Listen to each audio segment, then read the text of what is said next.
साथियों नमस्कार, स्वागत है आपका अपने इस प्यारे से माइंड ओपन यूट्यूब चैनल में। आप देख रहे हैं अपना पसंदीदा चैनल माइंड ओपन। जैसा कि इस पर रोज़ाना आपको एनसीईआरटी बुक जो होता है, जितने भी कॉम्पिटिटिव एग्ज़ाम पूछे जाते हैं, उसमें जो भी प्रश्न पूछे जाते हैं, उनका निपटारा कराया जाता है। तो आज के हम इस टॉपिक में देखने वाले हैं जीव विज्ञान के काफ़ी महत्वपूर्ण प्रश्न। तो आप लोग तैयार हो जाइए कापी और कलम लेकर। एक नई उम्मीद के साथ, एक नई उमंग के साथ लाया हूँ मैं जीव विज्ञान के काफ़ी महत्वपूर्ण प्रश्न। तो चलिए बिना देरी किए स्टार्ट करते हैं। चलिए साथियों, देखिए पहला प्रश्न है, जैसा कि देखिए सिर्फ वन लाइनर होगा, आपको इसी में आंसर मिल जाएगा। देखेंगे हम लोग पहला, जीव विज्ञान एवं जंतु विज्ञान के पिता को कहा जाता है। देखिए जो बोल्ड कलर में लिखा गया अरस्तु, उन्हें कहा जाता है। तो जीव विज्ञान एवं जंतु विज्ञान के पिता किसे कहा जाता है? तो मेरे प्यारे साथियों, अरस्तु को कहा जाता है। चिकित्सा विज्ञान का पिता हिप्पोक्रेटस को कहा जाता है। चिकित्सा विज्ञान का पिता हिप्पोक्रेटस को कहा जाता है। आप याद रखेंगे किसे कहा जाता है साथियों? तो याद रखेंगे हिप्पोक्रेटस को कहा जाता है। आगे देखते हैं, कोशिका की खोज 1665 में हुई थी। देखिए एक प्रश्न में आपको कई जवाब मिलेंगे, तो इसलिए ध्यान पूर्वक आप पढ़िएगा, ठीक है। कोशिका की खोज की बात करें कब हुई थी? 1665 में हुई थी। और किसने किया था? तो रॉबर्ट हुक ने किया था। क्या नहीं समझ में आ रहा है क्या मेरे भाई? बताओ भाई। तो किसने किया था? तो आप याद रखेंगे रॉबर्ट हुक ने किया था। किसने किया था? रॉबर्ट हुक ने किया था। और कब किया था? तो 1665 में किया था। ठीक है, आगे बढ़ते हैं, देखेंगे आगे क्या है। तो सबसे छोटी कोशिका माइकोप्लाज्मा गैलीसेप्टिकम की होती है। सबसे छोटी कोशिका की बात करें दोस्तों, तो माइकोप्लाज्मा गैलीसेप्टिकम की होती है। और आगे बढ़ते हैं, देखते हैं। तो देखिए साथियों, और आगे यहाँ पर देखेंगे अगला प्रश्न काफी मस्त है, जबरदस्त है। सबसे बड़ी कोशिका शुतुरमुर्ग पक्षी के अंडे की होती है। तो याद रखिएगा, सबसे बड़ी कोशिका की बात करूँ, बहुत बार पूछा गया मेरे भाई क्वेश्चन है। सबसे बड़ी कोशिका की बात करूँ तो शुतुरमुर्ग पक्षी के अंडे की होती है। ठीक है, आगे बढ़ते हैं। पत्तियों का रंग पीला होने के कारण उसमें कैरोटीन का निर्माण होता है। जब पत्तियों का रंग पीला हो जाएगा तो किसका निर्माण होता है? तो आप याद रखेंगे कैरोटीन का। किसका? कैरोटीन का निर्माण होता है। मेरे प्यारे साथियों, बस आप सुनते जाइए, आपको याद करा दिया जाएगा, ठीक है। मस्त जबरदस्त तरीके से याद कराया जाएगा। बस अब वीडियो को लाइक कर दीजिए, अभी तक चैनल से ज्वाइन नहीं हुए हैं तो चैनल को सब्सक्राइब करके चैनल से तुरंत ज्वाइन हो जाइए। तो आगे बढ़ते हैं और आगे देखेंगे क्या दिया गया। फलों के छिलके एवं फूलों में वर्णी लवक पाए जाते हैं। तो याद रखेंगे, फलों के छिलके में और फूलों में क्या पाया जाता है? तो वर्णी लवक पाया जाता है। ठीक है, आगे बढ़ते हैं हम लोग और आगे देखते हैं क्या है मेरे प्यारे साथियों। देखिए, लाइसोसोम को आत्महत्या की थैली कहा जाता है। क्वेश्चन पूछा जाएगा, आत्महत्या की थैली किसे कहा जाता है? तो लाइसोसोम को कहा जाता है। आगे देखेंगे, राइबोसोम आरएनए तथा प्रोटीन के बने होते हैं। आरएनए तथा प्रोटीन को कौन बना होता है? राइबोसोम बना होता है। ठीक है, राइबोसोम को प्रोटीन की फैक्ट्री कहा जाता है। काफी मस्त लाजवाब क्वेश्चन। राइबोसोम को क्या कहा जाता है? प्रोटीन की फैक्ट्री कहा जाता है। क्या कहा जाता है साथियों? प्रोटीन की फैक्ट्री किसे कहा जाता? तो राइबोसोम को कहा जाता। ठीक है, आगे बढ़ते हैं। केंद्रक में गुणसूत्र डीएनए तथा प्रोटीन के बने होते हैं। क्या होते हैं? डीएनए तथा प्रोटीन के बने होते हैं। केंद्रक में जो गुणसूत्र होते हैं वह किसके बने होते हैं? तो डीएनए तथा प्रोटीन के बने होते हैं। ठीक है, आगे बढ़ते हैं। केंद्रक में गुणसूत्र डीएनए एवं आरएनए रहता है। केंद्रक के गुणसूत्र में क्या रहता है? तो डीएनए और आरएनए रहता है। क्या रहता है साथियों? केंद्रक के गुणसूत्र में डीएनए और आरएनए रहता है। और आगे बढ़ते हैं, काफी मस्त और जबरदस्त क्वेश्चन मिल रहे हैं देखने को। ठीक है, देखिए, मनुष्य में 23 जोड़े अर्थात 46 क्रोमोसोम पाए जाते हैं। तो पूछा जाएगा क्वेश्चन, मनुष्य में कितने जोड़े क्रोमोसोम पाए जाते हैं?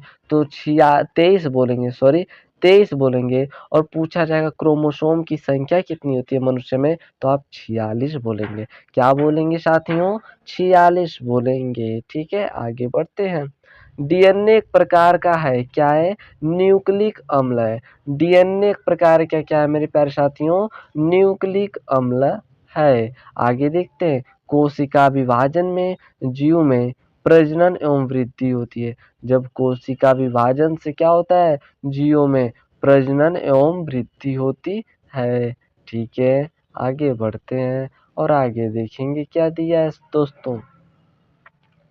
देखिए, समसूत्री विभाजन के कारण जीवों में वृद्धि एवं विकास होता है। तो पूछा जाएगा क्वेश्चन कि जीवों में वृद्धि एवं विकास कैसे होता है? तो समसूत्री के विभाजन के द्वारा। ठीक है, आगे बढ़ते हैं। कोशिका जीवन की सबसे छोटी रचनात्मक एवं कार्यात्मक इकाई है। तो कोशिका क्या है? जीवन की सबसे छोटी रचनात्मक एवं क्रियात्मक इकाई है। ठीक है मेरे प्यारे साथियों, आगे बढ़ते हैं। मानव शरीर में करीब 5000 अरब कोशिकाएं होती है। तो मानव शरीर में कितनी कोशिकाएं होती हैं? 5000 अरब कोशिकाएं होती है। तो मजा आ रहा है कि नहीं प्यारे साथियों? जल्दी से एक आग वाली इमोजी भेजें। और वीडियो को अभी तक लाइक नहीं कर रहे हैं तो वीडियो को यार लाइक कर दें प्लीज यार। चैनल को अभी तक सब्सक्राइब नहीं किए तो चैनल को सब्सक्राइब करके चैनल से तुरंत ज्वाइन हो गए। ऐसे ज़बरदस्त क्वेश्चन पूरे यूट्यूब पर नहीं मिलेगा मेरे भाई। ठीक है, तो आगे बढ़ते हैं और देखिए क्या है आगे प्रश्न। देखेंगे हम लोग आगे का प्रश्न। गुणसूत्र की खोज वाल्डेयर ने की थी। गुणसूत्र की खोज वाल्डेयर ने की थी। ठीक है, जोहानसन ने जीन शब्द का प्रतिपादन किया था। तो जीन शब्द का प्रतिपादन किसने किया था? तो आप बोलेंगे जोहानसन ने किया था। किसने? जोहानसन ने। सबसे लंबी कोशिका तंत्रिका न्यूरॉन है, याद रखेंगे न्यूरॉन है। सबसे लंबी कोशिका तंत्रिका पूछा जाएगा तो आप न्यूरॉन जवाब देंगे। आगे बढ़ें क्या? बिल्कुल बढ़ेंगे आगे, चलिए। तो आगे देखिए दोस्तों क्या है? आरएनए का प्रमुख कार्य प्रोटीन संश्लेषण में सहायता करना होता है। आरएनए का प्रमुख कार्य क्या होता है? तो अब बताएंगे प्रोटीन संश्लेषण में सहायता करना होता है। ठीक है प्यारे साथियों, अगला प्रश्न। डीएनए से आरएनए बनने की विधि क्या कहलाती है? तो ट्रांसक्रिप्शन कहलाती है। डीएनए से आरएनए बनने की विधि क्या कहलाती है? तो ट्रांसक्रिप्शन कहलाती है मेरे साथियों। तो मजा आ रहा है कि नहीं बताइए। चलिए आगे बढ़ते हैं। शैवालों का अध्ययन क्या कहलाता है? फाइकोलॉजी कहलाता है। शैवालों का अध्ययन फाइकोलॉजी कहलाता है। क्या कहलाता है? फाइकोलॉजी कहलाता है। अनावृतबीजी पौधे वह पौधा होता है जिनके बीज में आवरण या कवच नहीं पाया जाता। तो याद रखेंगे, ऐसा कौन सा पौधा है जिसके बीज में आवरण या कवच नहीं पाया जाता? तो वह अनावृतबीजी पौधे होते हैं। आगे देखते हैं, देखिए आवृतबीजी पौधा वह होता है जिनके बीज में आवरण पाया जाता है। तो जिनके बीज में आवरण पाया जाएगा उसे आवृतबीजी कहते हैं, और जिसके बीजों में आवरण नहीं पाया जाएगा उसे अनावृतबीजी पौधे कहते हैं। तो क्या साथियों आसान नहीं है क्या? बहुत आसान है मेरे प्यारे साथियों। तो आगे बढ़ते हैं और आगे देखेंगे। देखिए, शैवालों में कार्बोहाइड्रेट, अकार्बनिक पदार्थ, विटामिन आदि प्रचुर मात्रा में पाया जाता है। तो शैवालों में क्या पाया जाता है? कार्बोहाइड्रेट पाया जाता, अकार्बनिक पदार्थ पाया जाता और विटामिन भी पाया जाता है। तो आगे बढ़ते हैं, देखिए सबसे छोटा आवृतबीजी पादप क्या है? तो लेमना है। क्या है? लेमना है, याद रखेंगे। आगे देखेंगे साथियों, यहाँ पर सबसे बड़ा आवृतबीजी पादप क्या है? यूकेलिप्टस है। क्या है? यूकेलिप्टस है। और सबसे छोटा पुष्प क्या है? वुल्फिया है। सबसे छोटा पुष्प की बात किया जाएगा तो वुल्फिया है। सबसे बड़ा पुष्प की बात करें तो रेफ्लेशिया का फूल होता है। सबसे बड़ा पुष्प की बात करें तो रिफ्लेशिया का फूल होता है। काफ़ी इंपॉर्टेंट प्रश्न मेरे साथियों, लाजवाब प्रश्न है। किसी भी एग्जाम की तैयारी करो 100% गारंटी ऐसे प्रश्न देखने को आपको मिलेंगे। सबसे बड़ी पत्ती विक्टोरिया रीजिया की पत्ती है। विक्टोरिया रीजिया की है। सबसे बड़ी पत्ती विक्टोरिया रीजिया की है। सबसे छोटा बीज आर्किड का होता है। सबसे छोटा बीज किसका होता है प्यारे साथियों? आर्किड का होता है। और आगे बढ़ते हैं, आगे देखेंगे साथियों, सबसे बड़ा बीज किसका होता है? लेडोसिया का होता है। सबसे बड़ा बीज लेडोसिया का होता है। सबसे छोटा अनावृत बीजी पादप जैमिया पिग्मिया होता है। जैमिया पिग्मिया होता है, याद रखेंगे। केंद्र की खोज किसने की थी? तो रॉबर्ट ब्राउन ने की थी। केंद्र की खोज रॉबर्ट ब्राउन ने की थी, आप याद रखेंगे। माइटोकॉन्ड्रिया को ऊर्जा गृह मतलब पावर हाउस कहा जाता। तो पावर हाउस किसे कहा जाता? माइटोकॉन्ड्रिया को कहा जाता। माइटोकॉन्ड्रिया को कहा जाता, ठीक है। डीएनए का डबल हेलिक्स मॉडल वाटसन एवं क्रिक ने बनाया था। तो डीएनए का डबल हेलिक्स मॉडल किसने बनाया था? वाटसन एवं क्रिक ने बनाया था। किसने बनाया था साथियों? वाटसन एवं क्रिक ने। संपूर्ण शरीर में रक्त का परिसंचरण हृदय करता है। संपूर्ण शरीर में रक्त का परिसंचरण कौन करता है? तो हृदय करता है प्यारे साथियों, हृदय करता है। आगे बढ़ते हैं, एक मनुष्य के शरीर में लगभग कितना लीटर रक्त रहता है? तो 5 से 6 लीटर रक्त रहता है। कितना लीटर? 5 से 6 लीटर रक्त रहता है। लाल रक्त कणिका जिसे आरबीसी गोलाकार केंद्र रहित तथा हीमोग्लोबिन युक्त रक्त कण है। हीमोग्लोबिन युक्त रक्त कण है, याद रखेंगे। और आगे बढ़ेंगे, लाल रक्त कण जिसे आरबीसी का जीवन काल कितना दिन का होता? तो 120 दिनों का होता है। कितने दिनों का आरबीसी का जीवन काल होता? तो 120 दिनों का होता है। लाल रक्त कण का मुख्य कार्य ऑक्सीजन, क्या मेरे प्यारे साथियों? ऑक्सीजन और कार्बन डाइऑक्साइड का संवहन करना होता है। किसका? आरबीसी का। आरबीसी और डब्ल्यूबीसी का निर्माण कहाँ पर होता है? अस्थि मज्जा में होता है।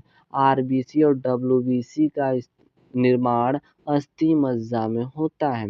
आगे देखेंगे, प्लीहा जिसे स्प्लीन कहते हैं को शरीर का रक्त बैंक कहा जाता। रक्त बैंक किसे कहा जाता शरीर का? तो प्लीहा को कहा जाता। किसे कहा जाता साथियों? प्लीहा को कहा जाता। और आगे बढ़े क्या? बिल्कुल। श्वेत रक्त कणिका डब्ल्यूबीसी का मुख्य कार्य बाहर से आए रोगाणुओं का हनन करना है। क्या करना है? हनन करना है। डब्ल्यूबीसी का जीवन काल कितना होता है? 2 से 4 दिन का होता है।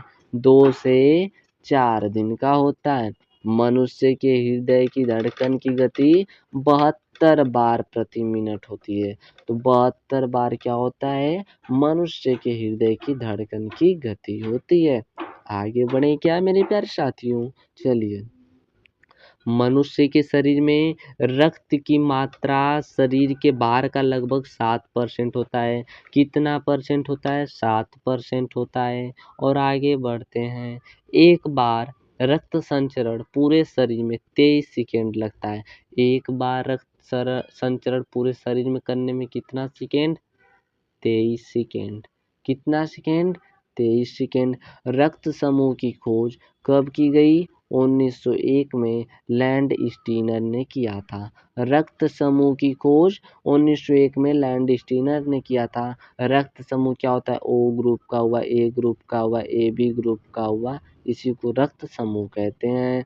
मनुष्य में 4 होते हैं, जैसे कि यहाँ पर दिया ए ग्रुप, बी, ए बी और ओ रक्त समूह होते हैं। कितने होते हैं? 4 होते हैं। और आगे बढ़ते हैं। रक्त समूह ओ सर्वदाता कहलाता है। ओ रक्त समूह को क्या कहते हैं?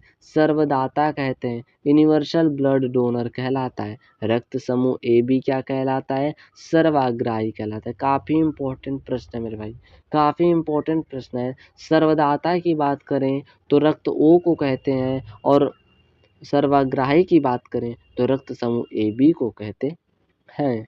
सरीसृपों का अध्ययन क्या कहलाता है? हर्पेटोलॉजी कहलाता है। सरीसृपों का अध्ययन क्या कहलाता है? हर्पेटोलॉजी कहलाता है मेरे साथियों, हर्पेटोलॉजी कहलाता है। एक स्वस्थ मनुष्य का रक्तदाब पारे पर कितना होता है? 180/80 होता है। 180/80 होता है। श्वसन में शर्करा जिसे ग्लूकोज का ऑक्सीकरण होता है, श्वसन में शर्करा का क्या होता है? तो याद रखिएगा, ऑक्सीकरण होता है। क्या होता है? ऑक्सीकरण होता है। मानव शरीर में होने वाली क्रियाओं का नियमन और नियंत्रण कौन करता है? तो तंत्रिका तंत्र करता है। तंत्रिका तंत्र करता है। तंत्रिका तंत्र करता है। आगे देखते हैं, प्रोटीन का पाचन किसमें होता है? अमाशय में होता है। प्रोटीन का पाचन किसमें होता है? अमाशय में होता है। पाचन की क्रिया कहाँ से प्रारंभ होती है? मुख से प्रारंभ होती है। पाचन की क्रिया मुख से प्रारंभ होती है। पाचन के बाद बचे हुए अवशिष्ट पदार्थ का अवशोषण कहाँ होता है? तो छोटी आंत में होता है। कहाँ पर होता है अवशिष्ट पदार्थों का अवशोषण? छोटी आंत में होता है। ठीक है साथियों, तो उम्मीद करता हूँ सभी प्रश्न आपको मज़ा आया होगा पढ़ने में, ज़बरदस्त लगे होंगे और आपके एग्ज़ाम से काफ़ी महत्वपूर्ण भी रहे होंगे। तो अगर प्यारे साथियों, अगर वीडियो पसंद आए तो यार वीडियो को लाइक कर दीजिए। चैनल को अभी सब्सक्राइब नहीं किया तो चैनल को सब्सक्राइब कर बेल आइकॉन की घंटी को तुरंत ऑन कीजिएगा, क्योंकि अगर आप हमसे जुड़े नहीं रहेंगे तो आपको नोटिफिकेशन वीडियो का नहीं मिल पाएगा। इसलिए ज़रूर ज्वाइन हो जाइएगा। तो धन्यवाद, मिलते हैं फिर हम नेक्स्ट वीडियो में।